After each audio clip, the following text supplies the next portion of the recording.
ಈಗ ಇಂದಿನ ಪತ್ರಿಕೆಗಳ ಇಣುಕು ನೋಟ.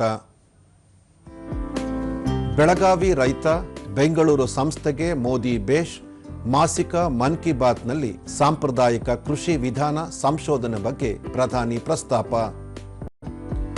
ಆಟೋ ಎಲ್ಪಿಜಿಗಿಲ್ಲ ಕೊರತೆ, ಎಲ್ಲ ವಲಯಗಳಿಗೂ ನಿರಂತರ ಪೂರೈಕೆ, ಯಾವುದೇ ಆತಂಕ ಬೇಡ ಸಚಿವ.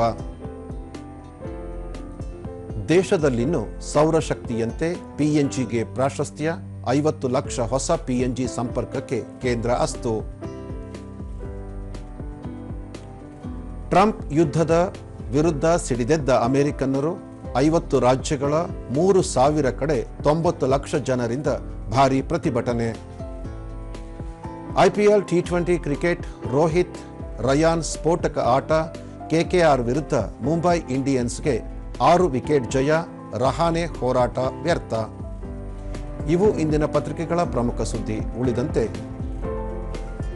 ಇಂದಿನಿಂದ ಪ್ರಚಾರ ಭರಾಟೆ, ಬಾಗಲಕೋಟೆ, ದಾವಣಗೆರೆ, ದಕ್ಷಿಣ ಉಪಕದನ ಪ್ರಚಾರಕ್ಕೆ ಸಿಎಂ ಡಿಸಿಎಂ ಎಂಟ್ರಿ, ಬಿಜೆಪಿ ಅಭ್ಯರ್ಥಿ ಪರ ಬಿವೈವಿ ಅಶೋಕ್ ಪ್ರಚಾರ.